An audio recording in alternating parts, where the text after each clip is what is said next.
Welcome back, everyone. This is the last session for today's part of the conference. And I'm really pleased to be introducing the Intersectional Culture Change panel. Now, this features members of our DIERAC, our Diversity, Inclusion, and Equitable Representation Advisory Committee. And this is a committee formed of long-term care home staff, family members, and community members who are interested in how to promote equity throughout the long-term care system and ensure that diverse voices and perspectives are included and centered in both long-term care policy and operations, both, and family council work, and also to provide FCO with input to inform our own policy, our programming, and so on. So I put a link in the lobby chat where you can learn more about those folks. But there's Luciana Mazzone, who's a social worker, Donald Carty, who's a longtime family caregiver, Adam Peer, who is a family caregiver as well, Mark Carroll, a community member, Alidia Hayes, who is an EDI specialist and community partner, Jaya Gupta, who is a family council member and family care partner, Sandy Crowley, who is who's been a PSW rec manager and executive director in long-term care, and Doreen Campbell, who is a healthcare worker in senior services as well. So this panel is going to discuss how to integrate different voices and perspectives into sector standards and programming, and really to look at how diversity, equity, and inclusion initiatives are integral to achieving the goal that everyone in long-term care, that the unique needs of those living, working, and caregiving in homes across the province can be centered, can be supported, and affirmed. There are various things family councils can do to cultivate safe, brave, affirming spaces that recognize the different aspects of identity and inclusion that influence optimal care and delivery, quality improvement, and really improve the experiences of families, residents, and home staff. So this presentation features members of our DIERAC, and they're going to discuss tools family councils can use to integrate equity as a foundational principle into their goals, operational practices, and policies, as well as how to inspire sector change through an anti-oppressive lens. So I'm really excited about this because FCO, our team, is so committed to doing better, to integrating equity, diverse perspectives into our work, to ensure that the changes that we make, the future that we build, center, celebrate, and affirm the various parts of identity that we all bring to the work that we do. Whether we're a family member, a family council member, resident, home staff member, community partner, government, we all have aspects of ourselves and different aspects that we bring to our work, and we can work best together when we're celebrated as whole human beings. So I'm so excited for the Culture Change panel, and now over to the panel for this presentation.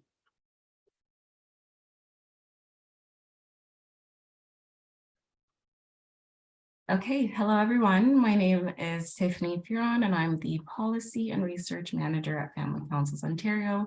Thank you for joining us for a very special conversation with our DIERAC. The DIERAC stands for the Diversity, Inclusion, Equitable Representation Advisory Committee for Family Councils Ontario. And this wonderful group has been very integral in enhancing our programming, our priorities, and of course, our understanding of layered experiences for those living, working, and caregiving in homes across Ontario.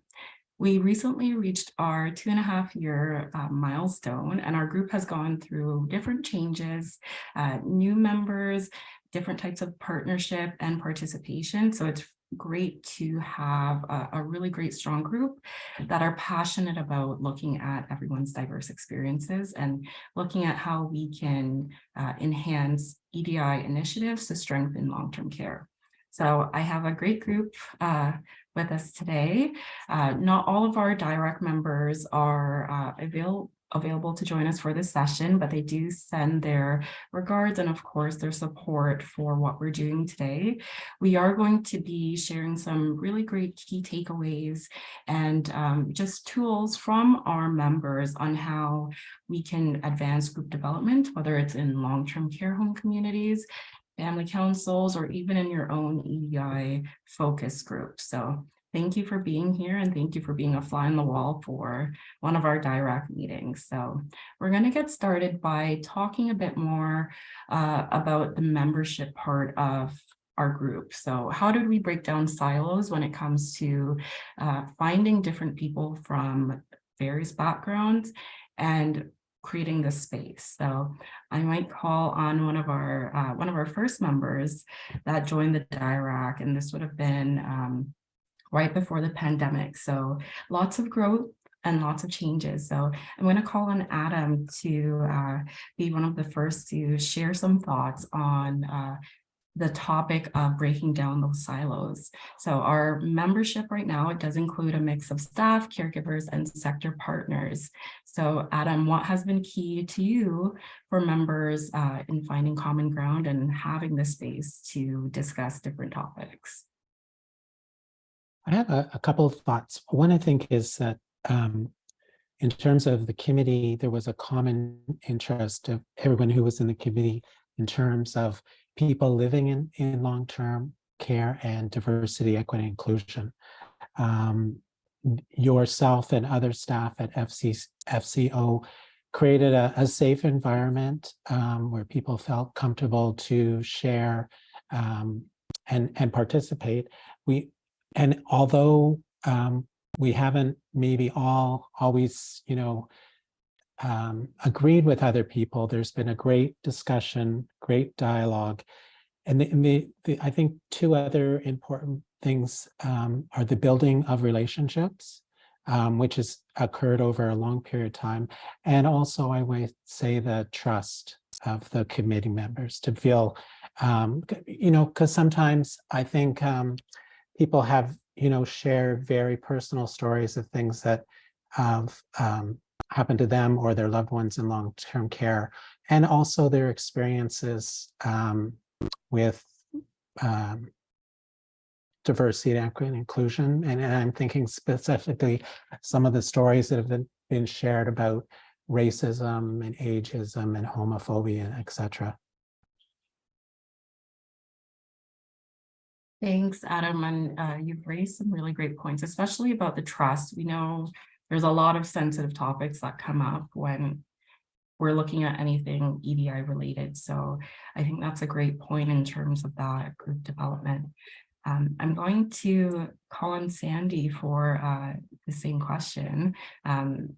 How do you think we found common ground? As a new member, do you have any new takeaways in regards to finding that common ground and being a part of this space? I like how it's evolved, how conversations are very fluid, and I like how we start off on one topic, but we could land somewhere completely different from where we've started.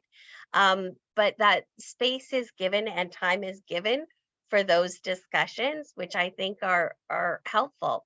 One time we talked about, and I don't think we all realized that financial could be an exclusion or an inclusion for making people, seek medical treatment or be impair their treatment. And so it was interesting that we hadn't started at that place, but that's where we landed. So I like that the group is accepting to explore the different avenues that we go down and then add to that conversation. So that's where I've felt very included in the group. So thank you. Thank you, Sandy. I'm glad to hear that you felt that way and that, hopefully that synergy has been helpful in bringing the group together, whether it's a newer member or a member that joined us at the very beginning. I'll ask the same to Doreen as a new member. And from your experiences, has there been anything that I guess has been really a great focus of this group in bringing you in to feel safe to participate? I do appreciate that, Tiffany. Yes, I really do appreciate the as mentioned earlier, the common interests that we share, working with the City of Toronto and working for the city for with senior services for 29 years. The common ground around diversity and inclusion. Our city and city councilors have mandated a lot of this discussion. I, as a person of color, Black female, I'm very keen on what is coming down, the experiences from as a service caregiver, working with such a large organization, and what is unfolding. I get to use my voice. I see that the committee here is using their voice in a very important way that will support community members. I think it's just a great time to have representation, and I'm really glad to be a part of it. Yeah. Thank you so much, Doreen. And it's great to have especially your experience and background, bringing a different lens on, this type of work and seeing, the differences at the city level and then overall for long-term care. Dinesh, as one of a great co-leads of our equity and diversity and inclusion initiatives and building bridges, with your inclusion in this group and into our projects, is there anything that you feel has contributed to us breaking down silos and coming together as a greater group and strengthening bonds? Thank you, Tiffany. I think one of the greatest values I've found in this group is when designing for long-term care across Ontario, we don't have all the answers. We really don't have all the thoughts.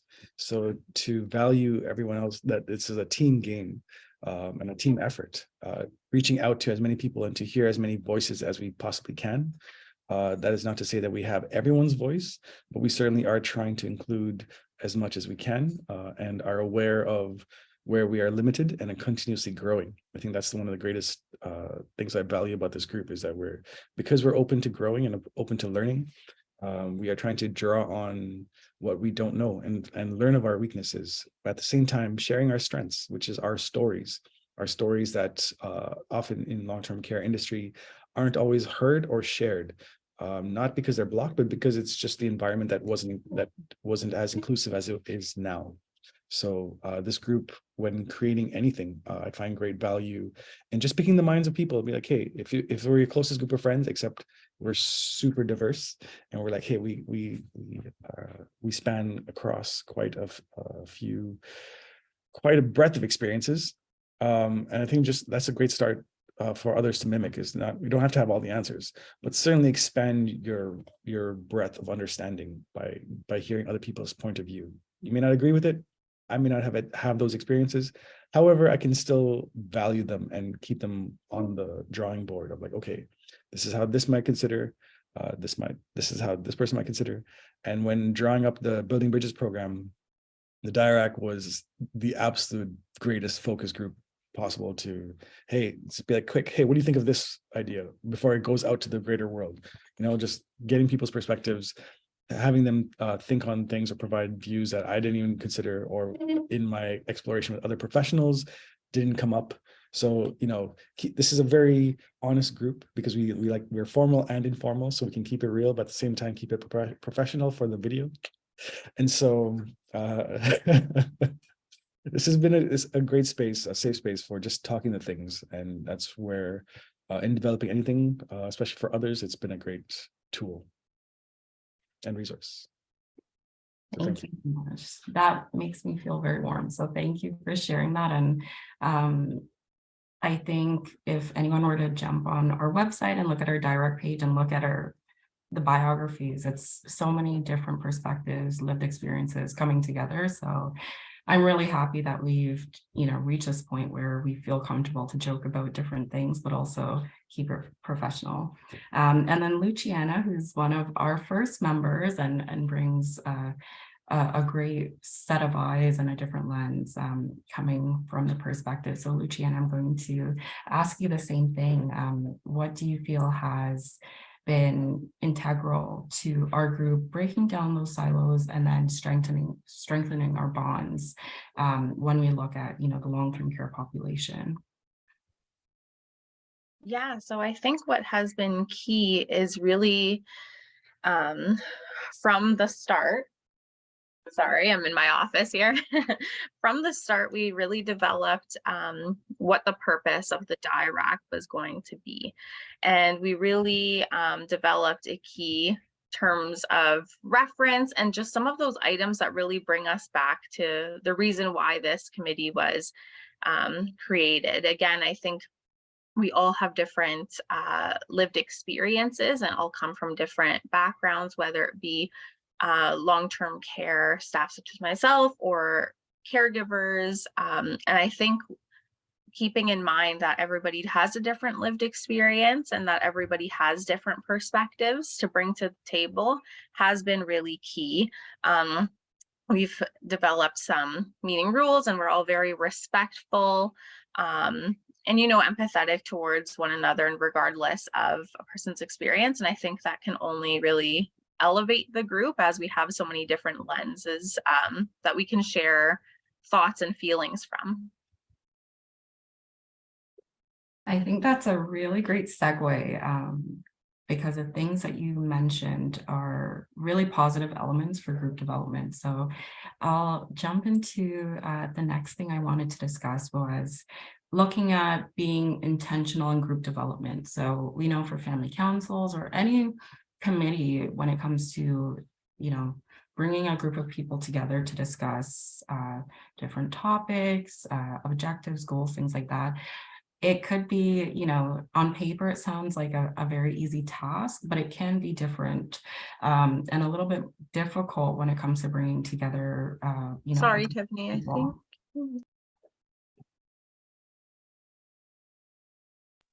Sorry, my speaker just went out for a bit.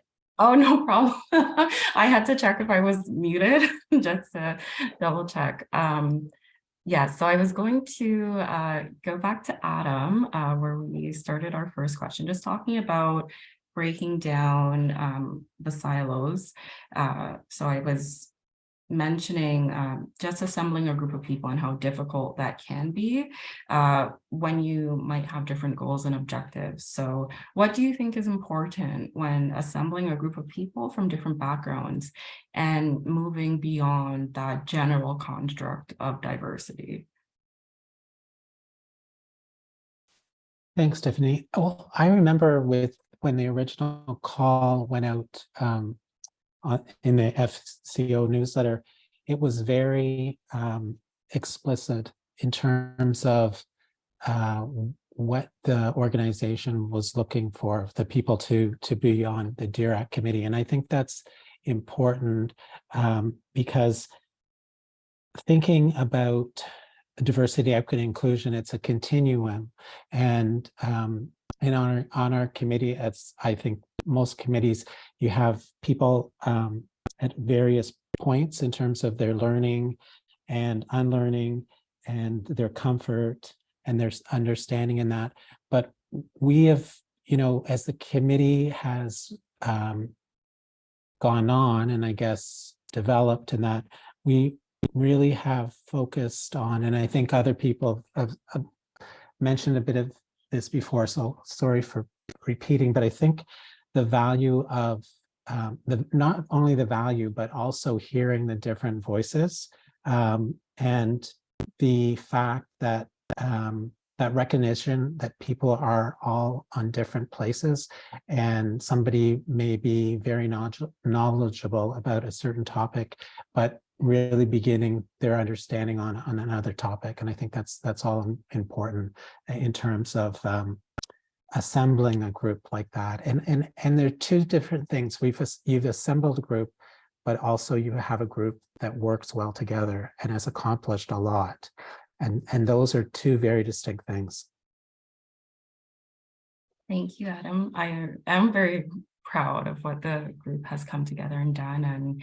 And I think there's a great way to be very explicit, in particular when it comes to, bringing a group together, but at the same time, being inclusive and, being open to understanding different perspectives. I will ask Sandy and Doreen the same thing, just in terms of being intentional.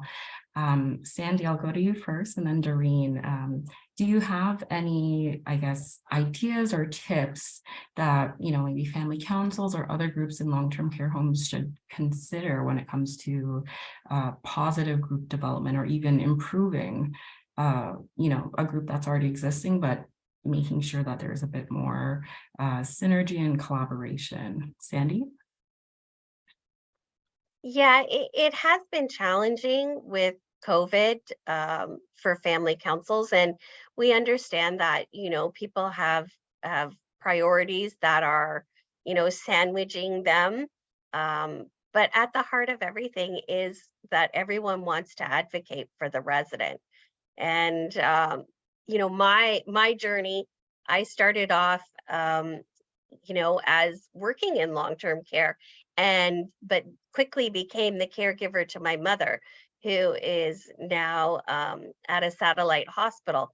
So as Adam had pointed out, we're all at different places in the journey, and it's interesting for me because I see both sides, and now they're kind of overlapping.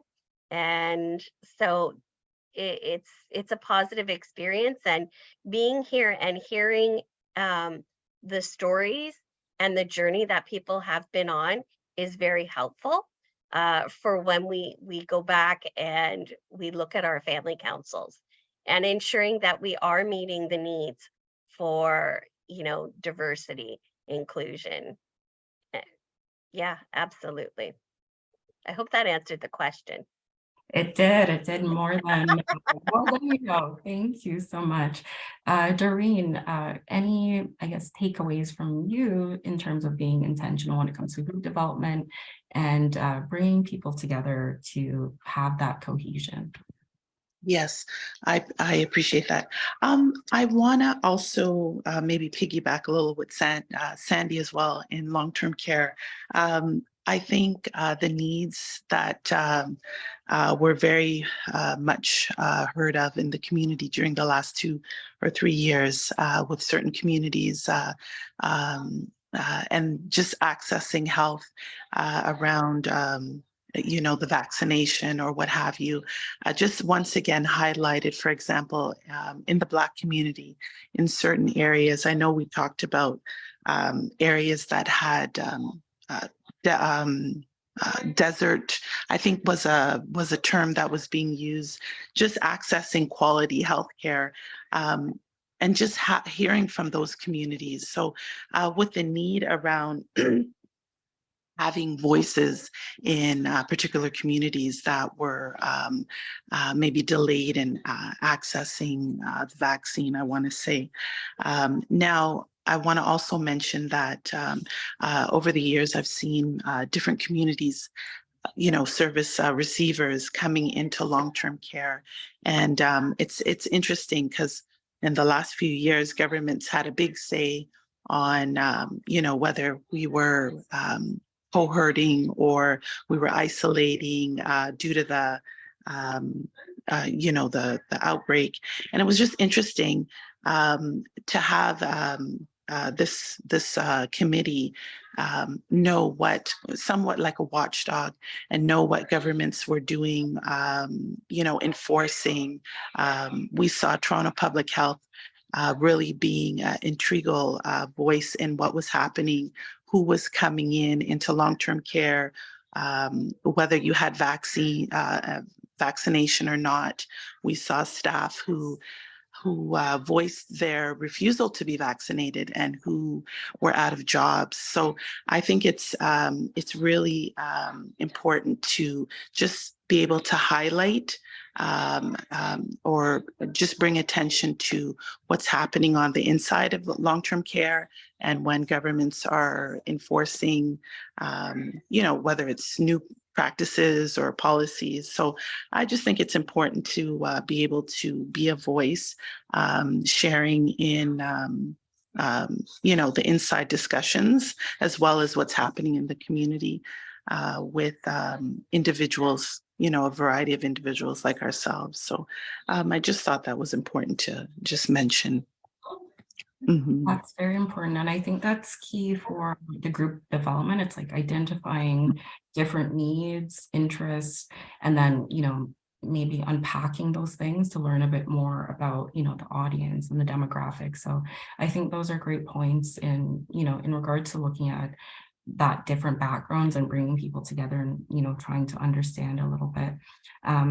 I was going to ask Donald, who joined us, about your take on what's been great for family councils, in your opinion, group development wise, and maybe some things from the DIERAC that could be tools or like a teaching moment for family councils or other groups in long-term care coming together and having healthy group development. Sorry, everyone, that I'm late. I really apologize, but I was in another meeting. But nonetheless, I think one of the most powerful things for me with the family councils in the home that my mother was in, I was chair of the council there, was the engagement. Generally, and now it did surround a lot about complaints and things like that. But the nice thing about it is that you weren't being turned away. You were being listened to. We were able to have discussions about that, and then actually point people in the right direction on how these things could be solved. There was even opportunities where we had written letters to the administration and so on like that, and were able to make some substantial changes in some of the ways that things were done within the home. I think family councils has an enormous impact, and I think that some of the way that this is structured, because engagement and connection is important, more so now after COVID than it was even before COVID, because now that people can see the faces of the people that are in long-term care, they never had that before until COVID. COVID now put a face to those people in long-term care. So it brought a much more healthier engagement. It created that emergency task force for long-term care, brought in a new legislation last year, day before my birthday, April 11th. So there was a lot of really wonderful things that came as a result of that. The residents council too within the home is important because it gives the residents an opportunity to speak to one another too about some of the things that are going on in their lives. So family councils, as far as I'm concerned, has an enormous impact. The idea though is that a lot of people don't really want to sit and complain. They really don't. A lot of people want to sit and just complain to themselves and mumble and murmur and do all of those kinds of things. Only because they're afraid that they're the only ones that are experiencing whatever they're experiencing. And that's just simply not true. We're all experiencing pieces of that, whether firsthand or secondhand, or even if we're observing it. So it's important that we all get together like that and engage and connect and create these relationships. They're important, and even much more so now, in order so that we can fend off isolation. Some of the things we do now is not going to allow them to take our loved ones away from us and not bar us from seeing them. That's not going to ever happen again. So, I don't mean to laugh about it, but I do that in order that I don't cry.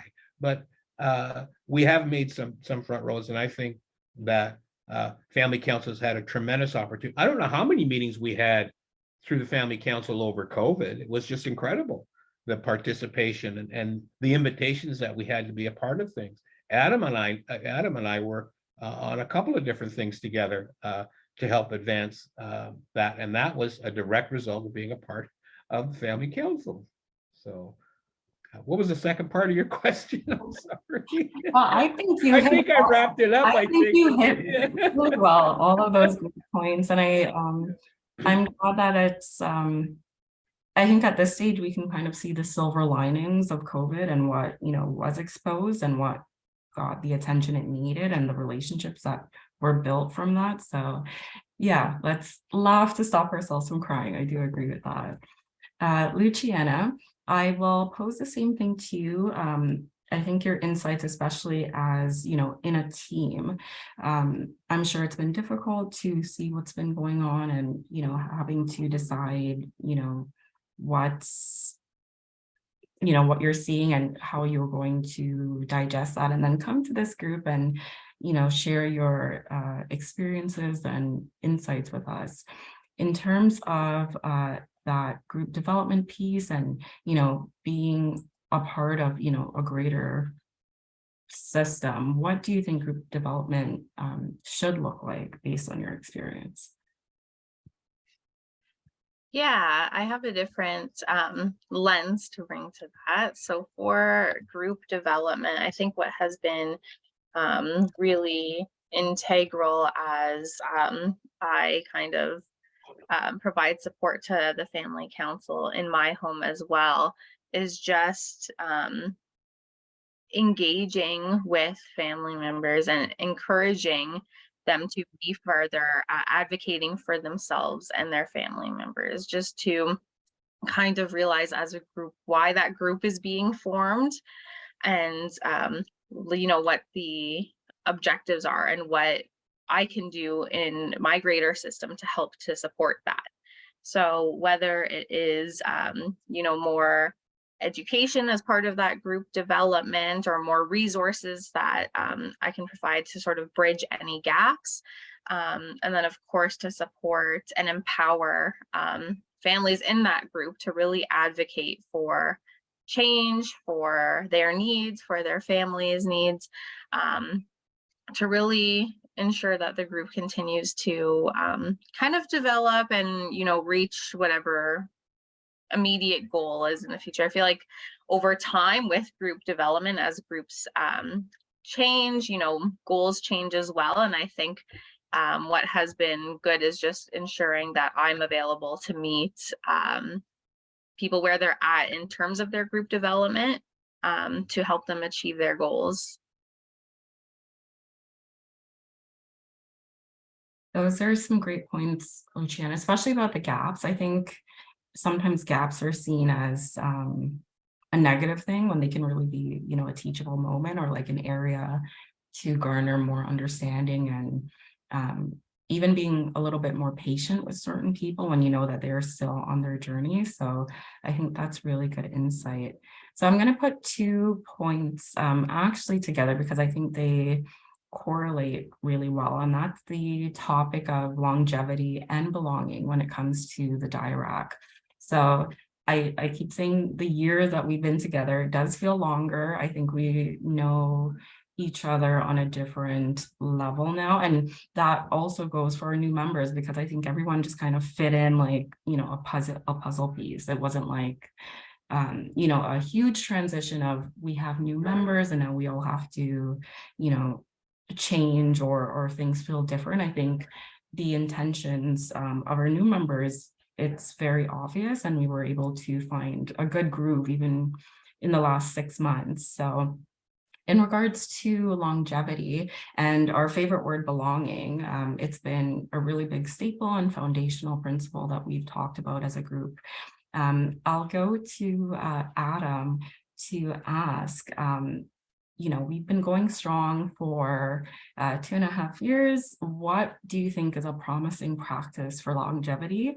And in the context of this group and, the topic of belonging, how can, people watching this session find ways to build that in their own settings?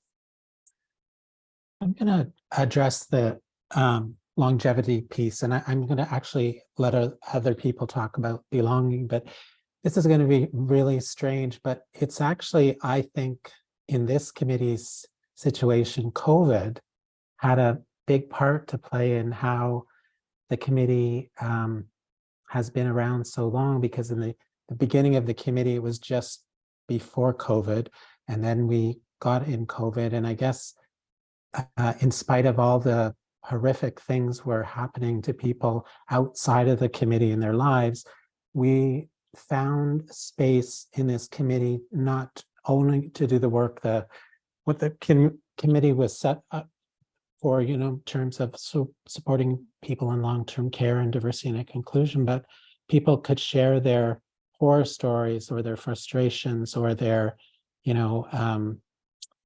how their lives are going because of COVID, right?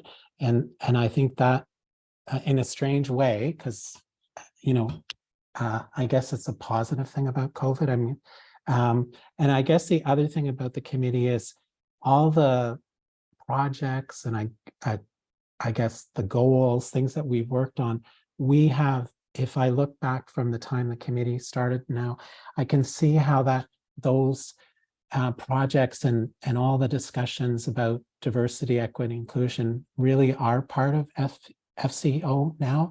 I'm not going to say they weren't before, but I say they're more prominent now. It really has something that the organization has is using in terms of the work that's doing across the province. Thanks, Adam. That's really great feedback. Especially when we're looking at, all the changes and not the great stuff that did happen in terms of, group development and coming together. But I think it was great to have that, additional support when all of us were going through, a difficult time and seeing the world change. So that's, great feedback for FCO to have in terms of learning from our service users. I will, I guess, split the question up then, because I like the way that Adam put it. So I think I'll go to Donald and Luciana, just in terms of longevity as, two of our first members. What do you think was, a staple or a really key item in us, surviving the pandemic together and having that longevity that we can look back at, 2.5 years together? So I'll go to Luciana first and then Donald. Great. Yeah, I think as we developed the group, there really was, a commitment to this group and a commitment to one another to continue to show up and share in a safe space and be able to listen. And again, during, at the height kind of COVID, I think that's what we all probably needed at that time, without knowing it, is to be able to feel the belonging of even this group.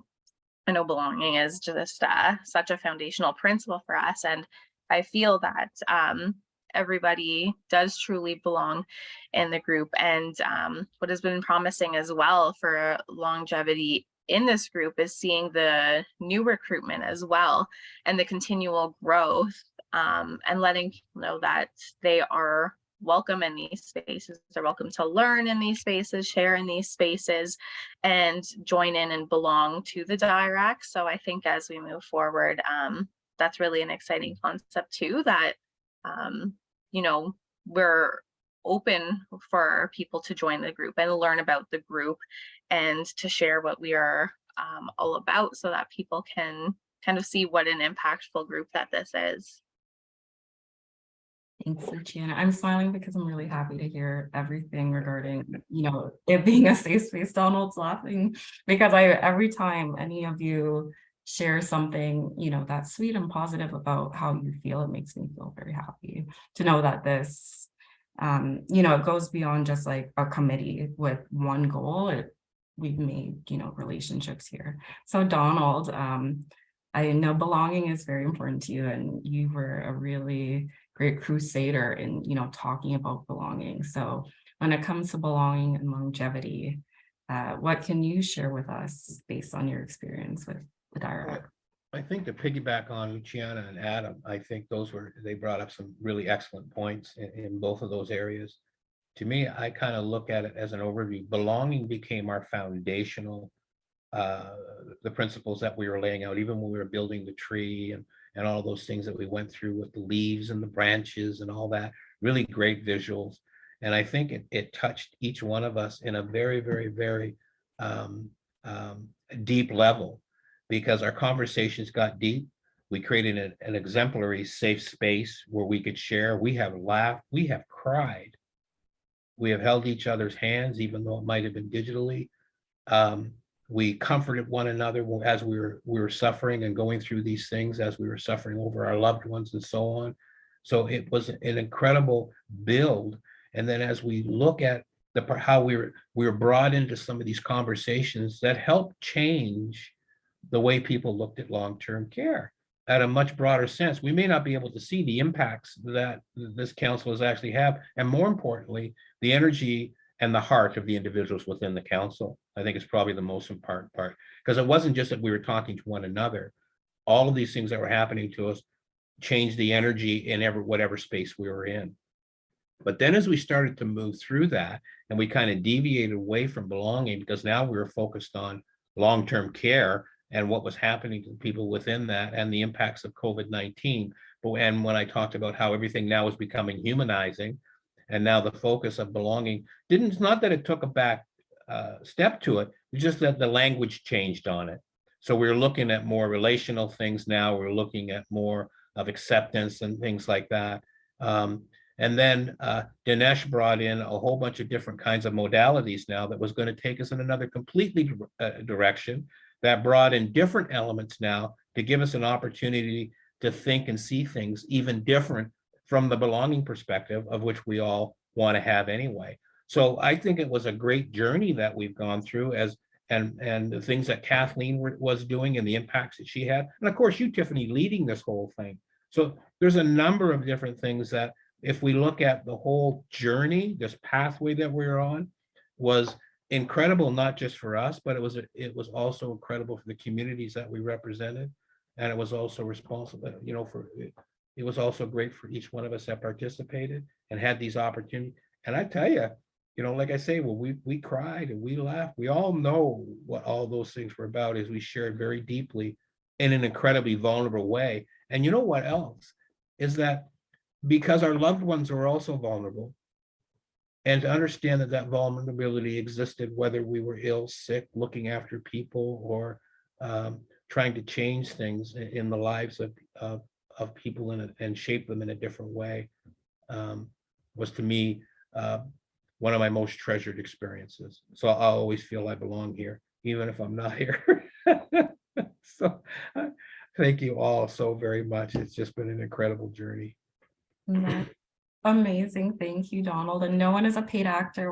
We all mean all of these things. That's why I'm always excited to hear it. But I think the fact that we've all never met in person as a DIERAC, but we joke, we ask each other updates, we talk about, professional and personal things. It's, a really big part of why I think we've done so well together.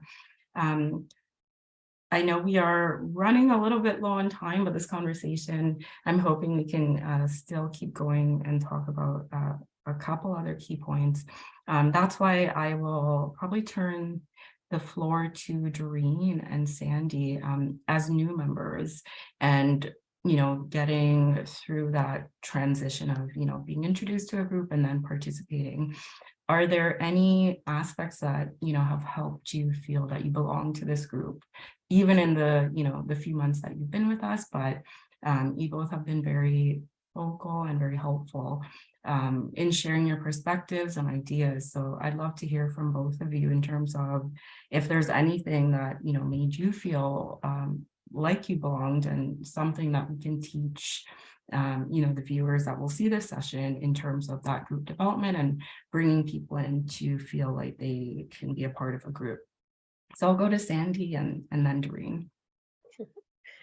So when the call came out for members, I hesitated because I was like, I don't know, a white woman coming in, I don't know.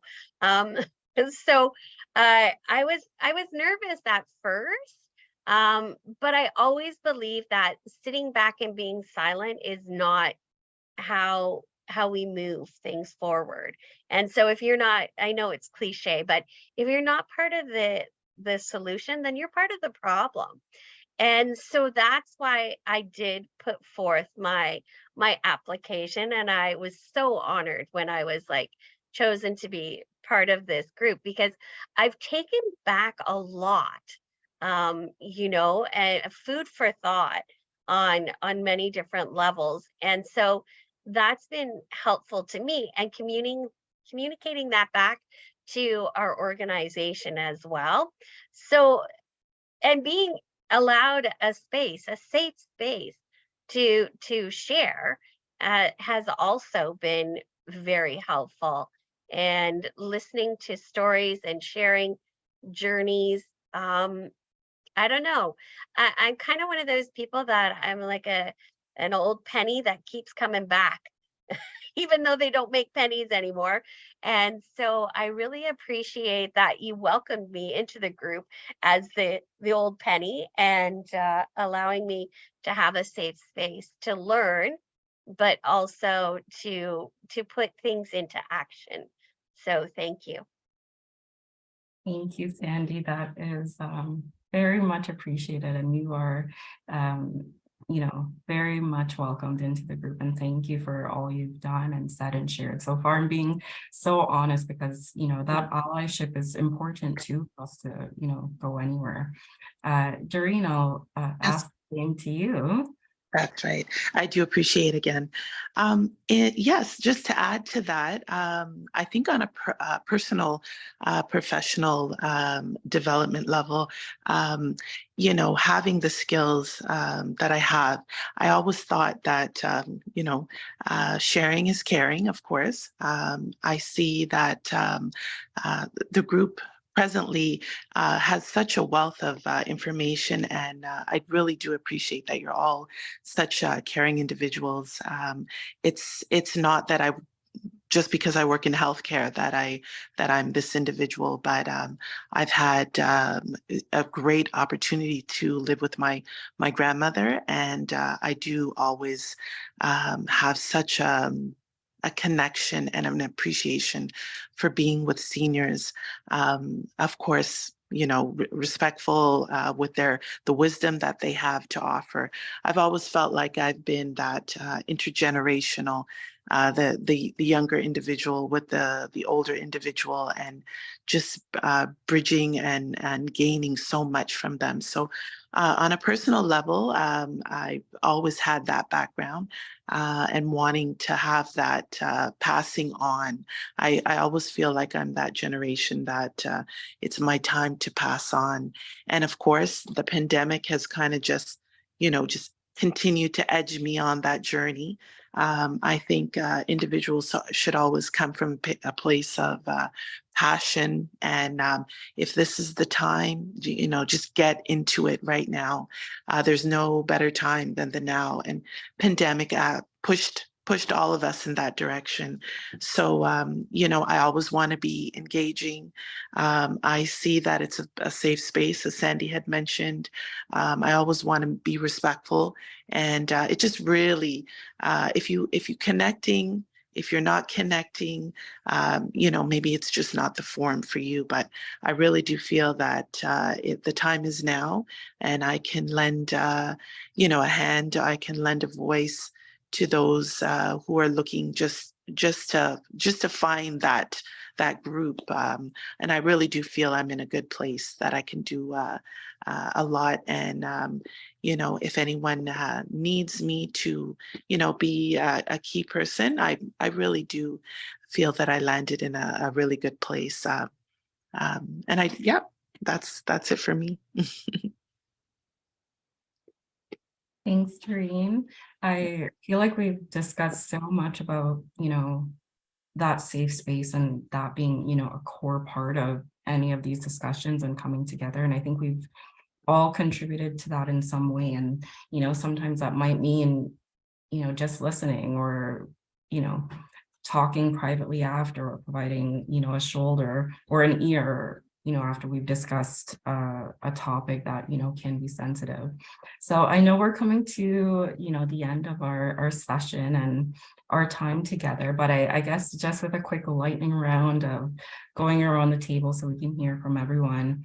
Moving forward, I do hope that FCO is able to provide family councils and, you know, groups in long-term care settings with the tools to be able to, you know, adapt to changes, adapt to more diversity and inclusion efforts, and look at, you know, things through the lens of equity. So I'd love to go down the line very briefly just to hear everyone's thoughts on, you know, what can we do to enhance that level of comfort, familiarity, and, you know, really open those spaces so that people, you know, they might not be inclined right off the bat to share, you know, their deepest, most honest thoughts about things, but how do we even, you know, get that started? So I'll start with Adam, and then I think we can go down the line, and hopefully we can share a last key takeaway with our viewers from the session. So Adam. I think Tiffany, he's gone. Oh, okay, no problem. That happens in our groups. That's okay. Everyone has schedules, and thank you for, you know, being a part of this. So Sandy, since you I was alerted, how about we vote you first, and then we'll go down the line with the members that are still present. Okay, so I hope I have the question correct to start off with. It's going back, communication is huge, but I think that we need to go back to families, and honestly talk about their journey. I think that's a really key piece, from the sector part of me, what it's like on the move-in day, what it's like on the last day, and how do we become better? How do we make this better for everyone? Because I know from my own personal experience, this is an exhausting journey, with my mother, and I can't imagine not having the background information that I have going into long-term care. And so opening up and talking with people, that will tell this story, and that will give us the data that we need. Like, never mind, you know, questions, you know, are you sad? Are you happy? You know, like, not, I don't mean those questions. I mean questions like, how is the food, right? Just a generic question, but deep dives into, you know, what did you like when you were eating meals at home? How did you like it done? You know, we're very British in our household, so everything's burnt. So I enjoy burnt toast, burnt steak, everything burnt. So, and that's how I grew up, right? So if something's not burnt, it's not going to be to my satisfaction. And so that communication is huge to understand that, and circling back and involving the families in those conversations, I think, is huge. I agree that transition can be very, very difficult. So I think that's a great first start. Luciana, with your lens, I'd love to hear what you think would be great to even, you know, get something like this started in any long-term care home. Yeah, I just wanted to piggyback off of Sandy's great points, because I think what can be done to enhance familiarity and comfort is really to make that effort to get to know, you know, residents and families who come from diverse backgrounds, you know, even before they get into the home. I think building that relationship does take time. And so I think the more time that we can devote to that, even before the resident and family gets to the home and become part of, you know, a bigger family within the home, I think that is really crucial. Coming into that new environment can be very scary and overwhelming for residents and families, and to know that you already know what their favorite is, or you already know what, you know, TV channel they like to watch at 7 p.m. at night. I think that makes a huge difference and can take some weight off of shoulders that, like, oh, okay, I might be safe here. They might get to know me here, and I might get to make some new relationships. So I think really giving some of that time to them and learning about their diverse backgrounds helps. I know, speaking from working within long-term care, it's not necessarily structurally what a move-in day potentially could look like, or it might not be on that checklist of things that we need to get done, but we need to make it part of the checklist. I think that's part of the duty for the care homes, is to really focus on that comfort and familiarity piece. Thanks, Luciana. Doreen, I would love to hear from you in terms of what you think would be, a great tool to get started. That's right. So I think I'm noticing a lot more involvement at being in long-term care. I'm noticing a lot more involvement with, for example, our management team, educating our staff. So our frontline workers being a lot more involved in whether it's the admissions process or just some of the details in, we just talked about that settling in for families.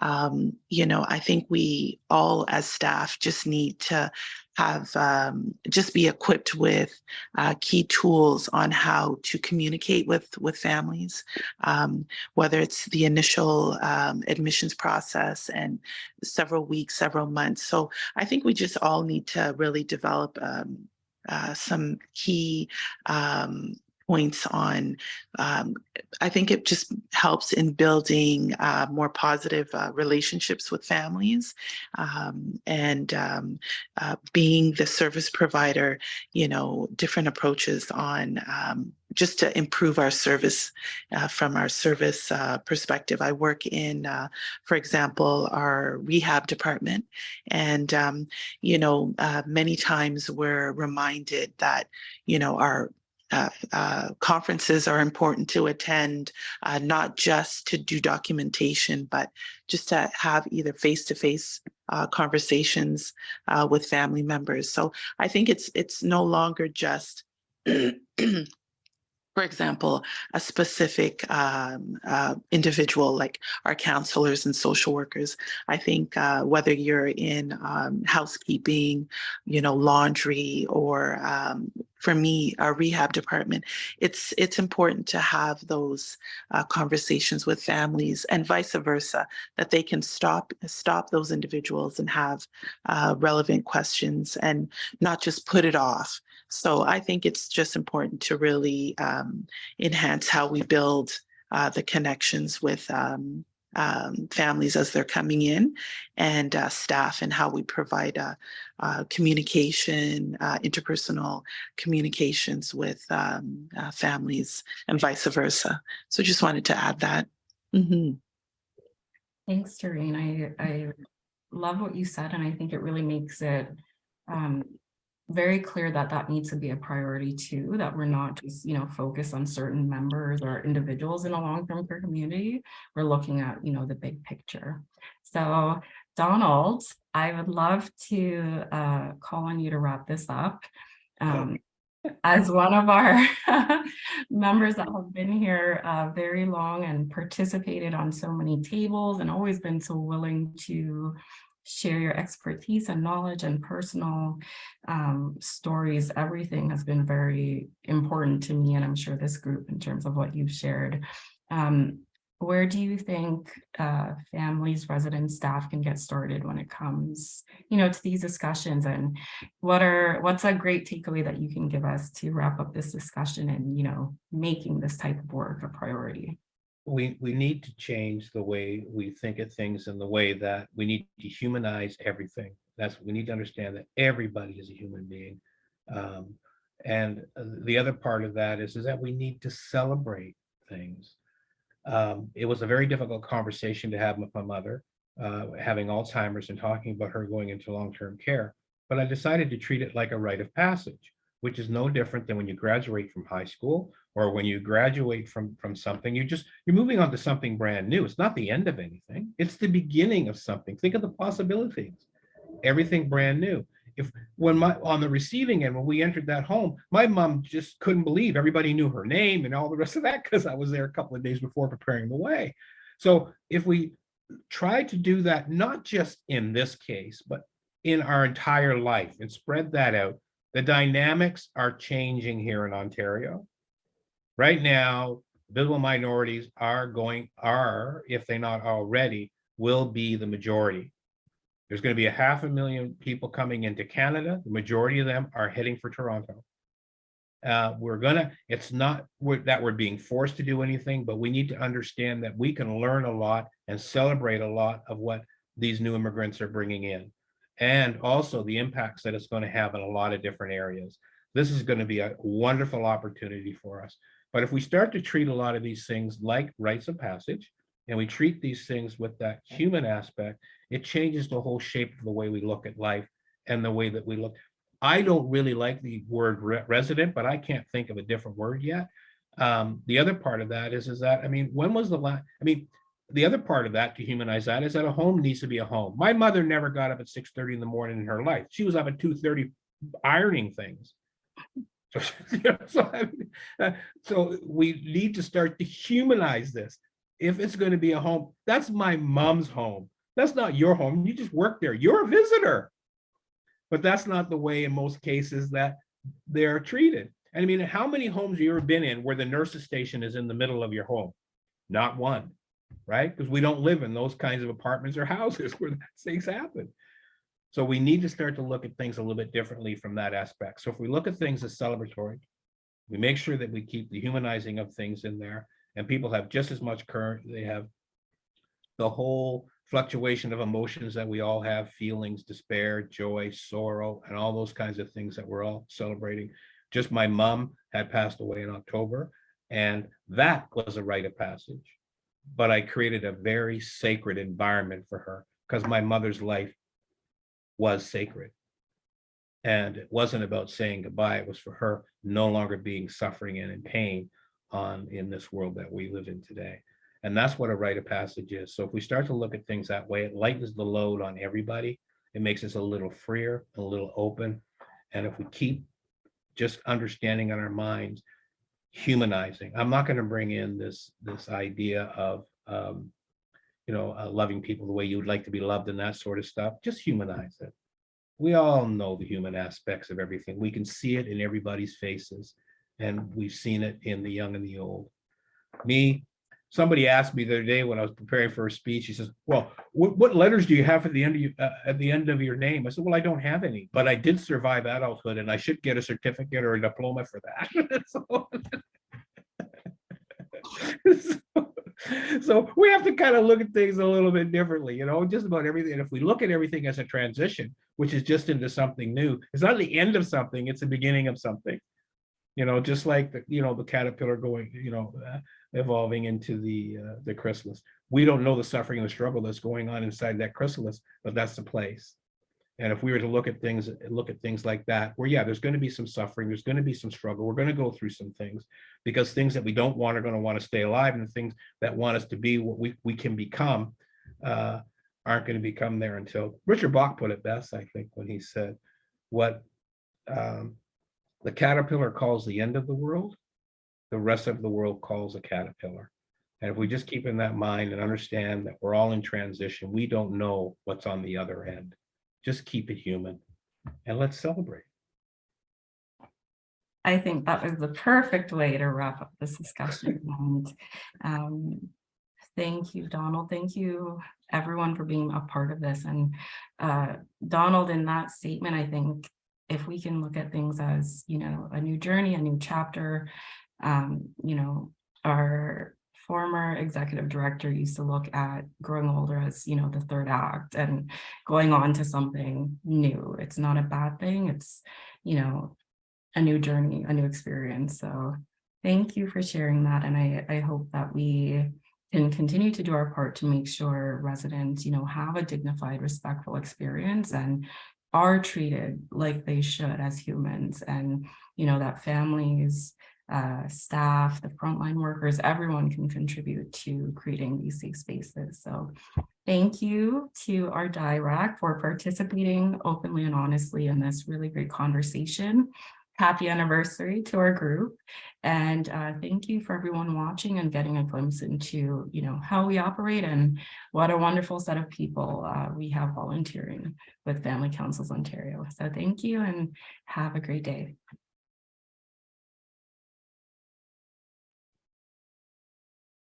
Wow, that's quite an amazing discussion, Tiff. So I'm going to invite you back to the stage to have a discussion just around a few of the things that we talked about, and some ideas of just questions that have come up in the chat. So, and the things that I was writing down, because I was making notes as you all talked, was really Doreen mentioned skills. So I'd like to mentioned, Donald talked about humanizing and beginnings and endings and doing a deep dive. So I'd love to spend the next little while talking to you about a few things that came up here. So, and okay, something that's come up and thanks for dropping the CLRI tool in the chat, because responding to I think it was Bob who was asking basically, how do we actually do this? How do we ensure that families, councils are being inclusive, being open? And part of the first step is really taking a step back and being like, how are we? Who are we? And that tool is a really great one. And I'd say, if you look through it, it's questions like basically a promising practice. Have you taken any action towards that? What is the evidence, and so on? So you can always substitute family council for long-term care home for the ones that questions where it makes sense. But Tiff, what skills can or would we encourage family council members and leaders to build in order to really successfully be inclusive, safe, welcoming spaces? What do you recommend?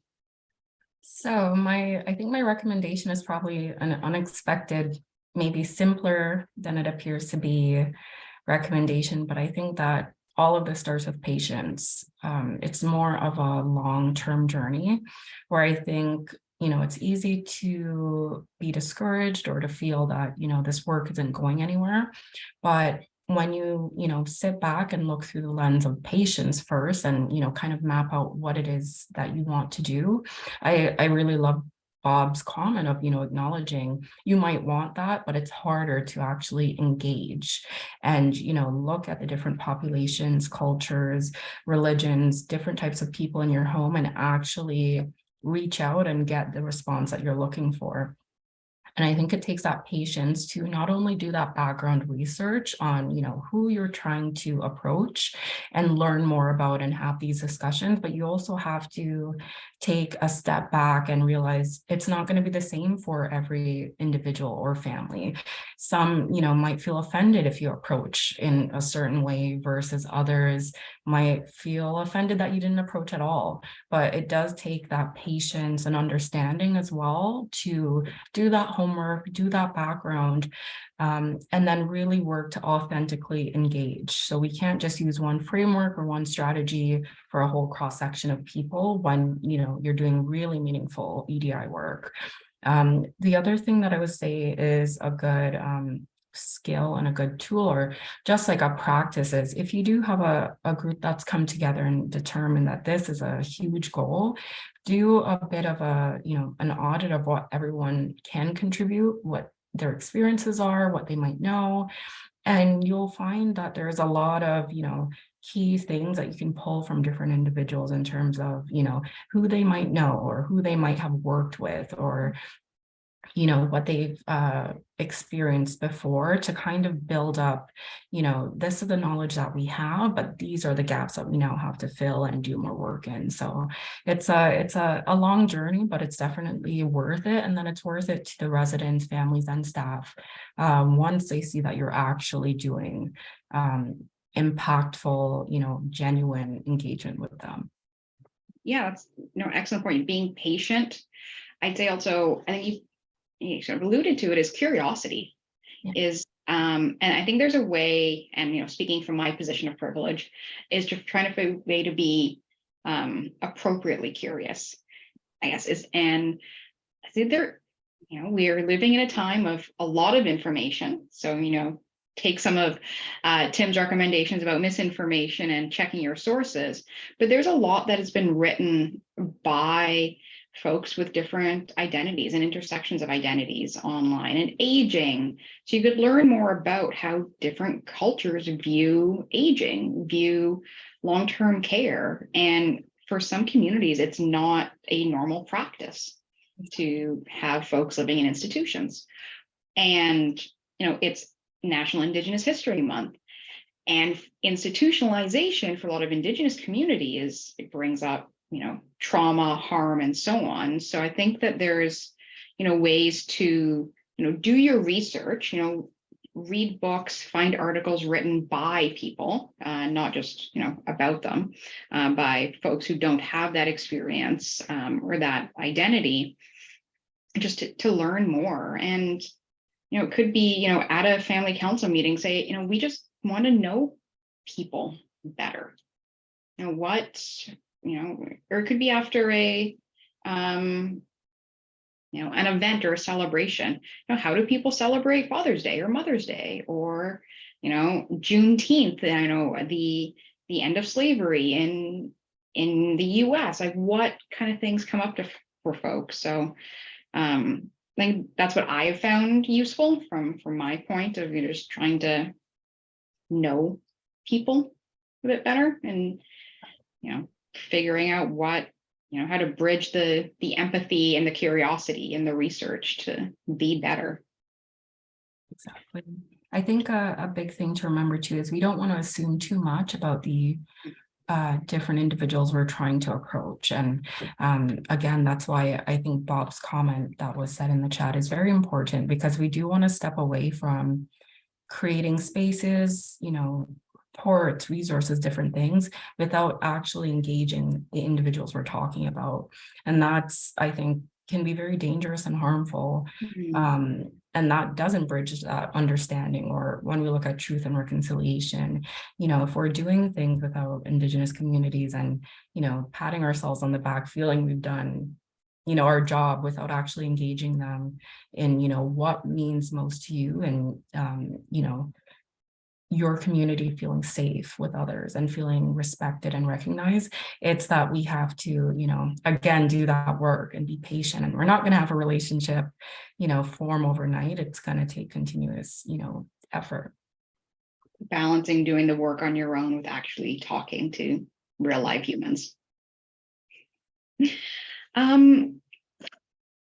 So, and maybe this is a tougher question, but how, for family councils who, we, folks who are like, equity is important to us, we want to make our council, our home, a better place for people, but they're not sure how to respond to things like microaggressions or racism or transphobia, or they're repeating things they hear in the news about why certain books have been banned because they're terrible. How can folks start to build capacity in responding to those sorts of things and supporting folks who are harmed by those comments and those actions? I think that's a huge part of that building that bridge part of, coming to an understanding that, we might not always agree or understand or, relate to another person, but there's, different ways to get there. But I think a big part, especially when we're looking at microaggressions or, comments that might have been said, haphazardly and, no big deal, is that we still have to take different things so seriously and not assume that, they'll fall off someone's back. It's, no big deal. And I think that's where comes the fear and, the lack of trust in, coming forward and saying something about an experience. I know that we've heard different things about, frontline workers experiencing racism, discrimination on the job.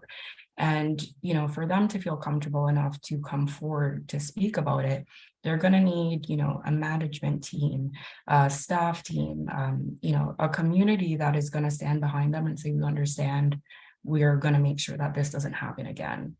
I know there's different, circumstances that will come up, and there's a lot of things outside of our control when it comes to long-term care, but we still have to make those efforts to, look at something that might have happened, it impacted someone negatively, and then now have concrete action to make sure that doesn't happen again. So if a staff person, resident, family caregiver does not feel safe because something, racially charged was said, or a microaggression continues to be said to them, that's something it's very important to, proactively deal with that, because when these things fester and, they're not resolved, it really hinders the working environment from even moving forward in the first place.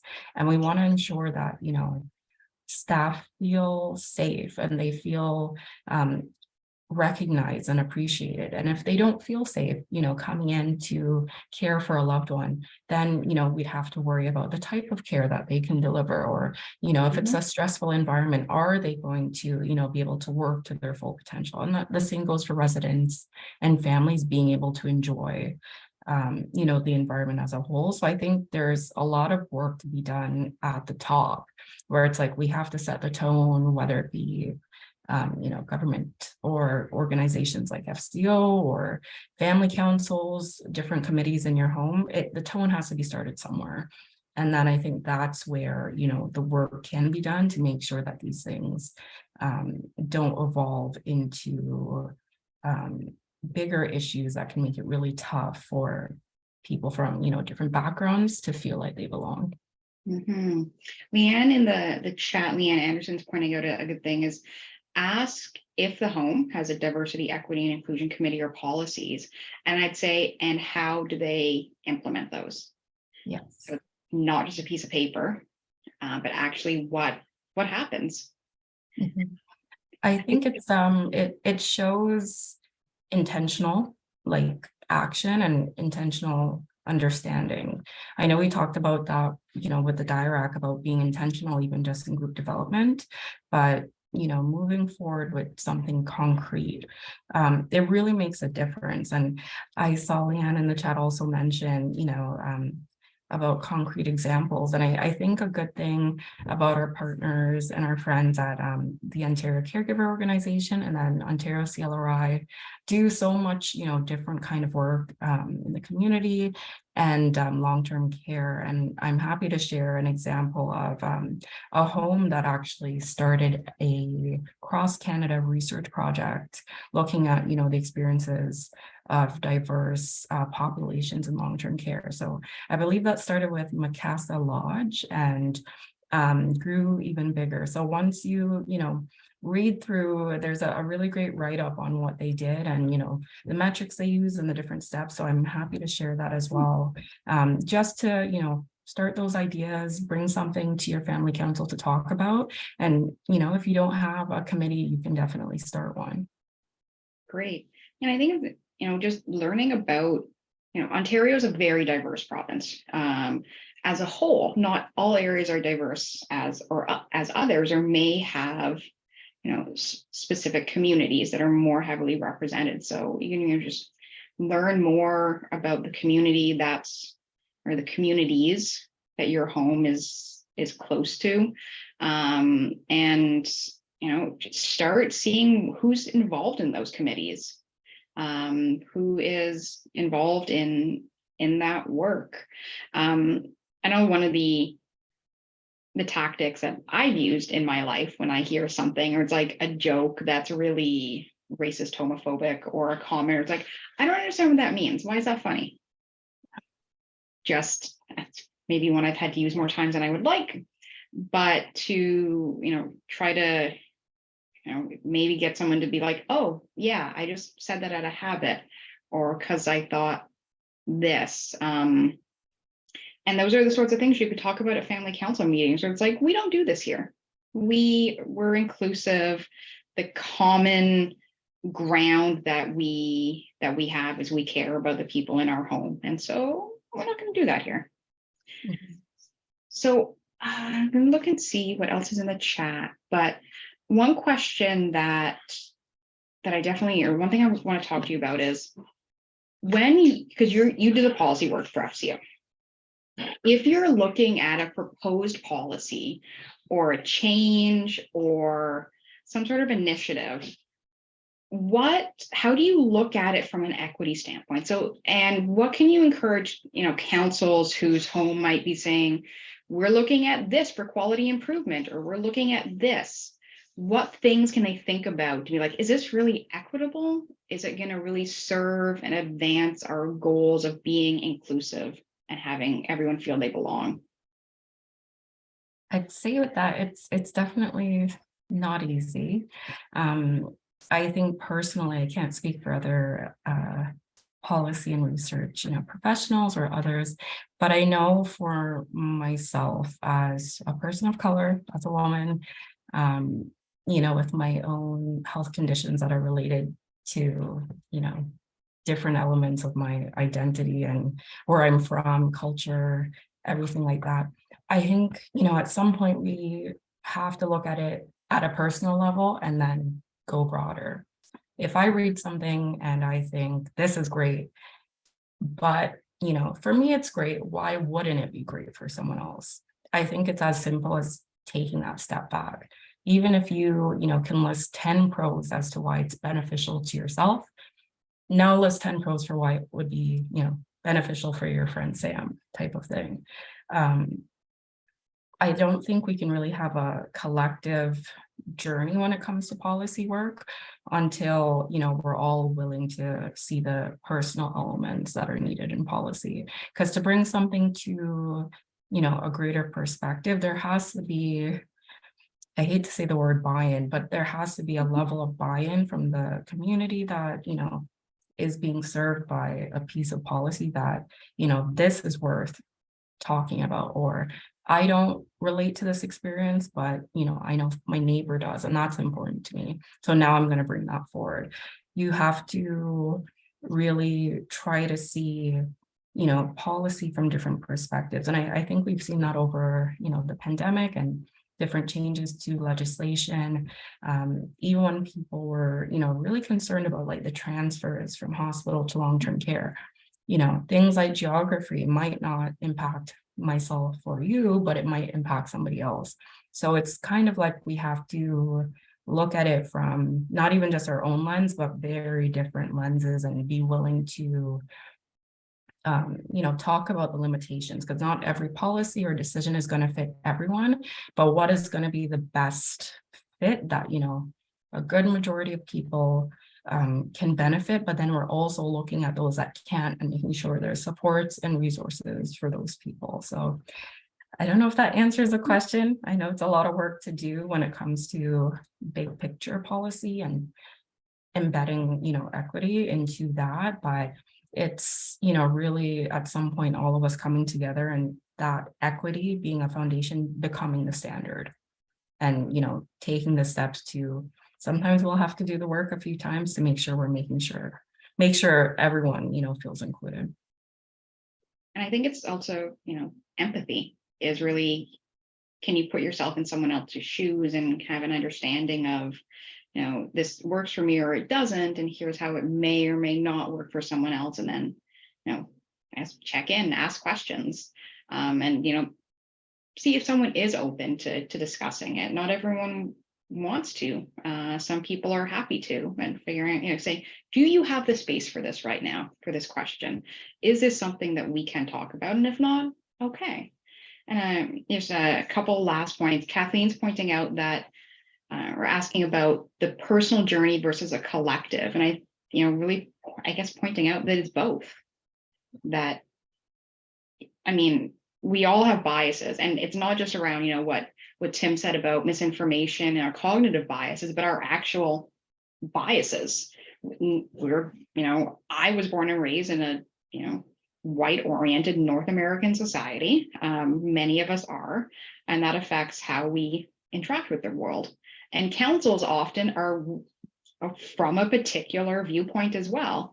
What we honor, written documentation as opposed to oral storytelling.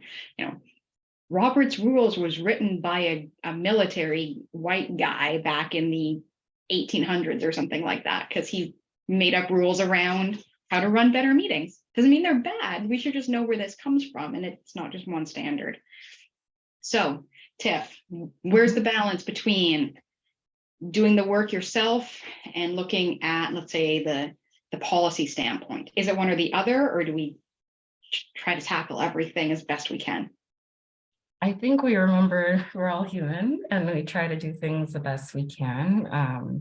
I think I can say for myself, in this type of role, it takes a lot of self-awareness for me, especially because, looking at me, you can pinpoint different things about me just by looking at me. But I know that I can't speak for every other Black Caribbean woman in Mississauga type of thing. So it's almost breaking down those expectations and not building yourself up to be an expert on everything just because you identify with different elements or different groups.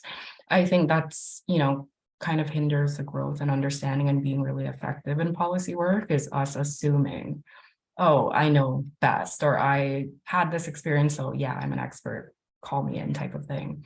It's knowing our own personal limitations. So sometimes I have to stand back and say, I know nothing about this piece of legislation, or I've never heard of this act before, or, how this impacted residents 20 years ago. So it's like taking the time, doing the research, and then being willing to, utilize what you do know, but be willing to accept and put your ego and pride aside about things you don't.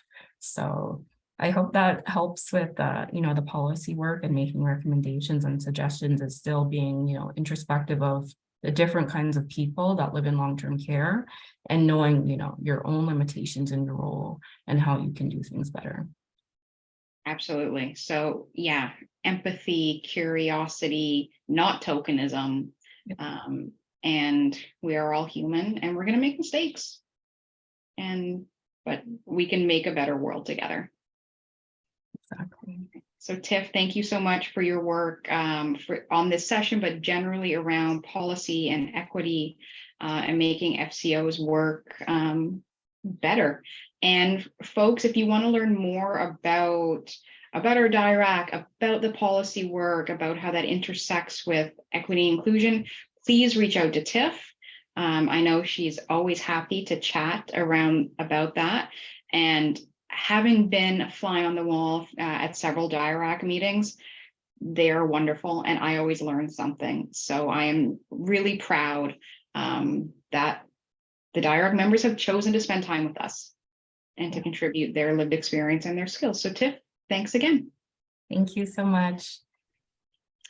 All right, everyone. It is amazing that we have come to the end of day 2. It is ticking towards the 6 o'clock mark, which brings us to the actual end of our programming. We'll be back here tomorrow at 1 p.m. for our third and final day, so between 1 and 6 p.m. We've heard a lot today. We have learned, we've connected, we've shared in the chat. I know that the key points I've written down are, understanding government priorities. Because if we're looking to make change, we need to know what those priorities are and how we may be able to provide input to those. So knowing what the policy is, who policymakers are, and being able to connect with elected officials to share that is so important for family councils. Tim Caulfield talked to us about misinformation, and I think his points around we all have biases. He's talking about cognitive biases, but in general, we all do, and how to find common ground. And I think that any sort of implementation of a policy or an initiative, learning more about the identities of the folks who are engaged in your work, we can find common ground, and that helps us to work better together to make those important changes. And we talked about, the importance of equity in making changes, about how we need to have curiosity and empathy, and to, really be able to understand the information, the people who we spend our time with to do this work. So thanks again to everyone who has joined us today, to MPP John Jordan from the Minister's Office, for Professor Tim Caulfield's incredible presentation, Allison Kilborn from OCO on how you can help implement an essential care partner program, and Tiffany and the rest of the DIERAC committee folks for sharing their expertise with us. On the back end of making this happen, I want to thank Igor and Carl, the interpreters who are providing the French interpretation for our 3 days together. It's an equity piece. So we are striving to put our resources where our principles are, and make our services more available in French. The entire FCO team, Tiffany and Kathleen for presenting and co-hosting today, for Leah, Leanne, and Natasha for helping on the back end and supporting the attendees. Dinesh has been amazing, managing multiple things to make the sessions a reality. He makes it look easy. And Catherine Pilkington from my board for helping with opening remarks. It's been an amazing day too, everyone. We will be back here tomorrow, 1 p.m. For our third and final day. So we'll see you then. Until then, be safe, be well, and let's make some change together.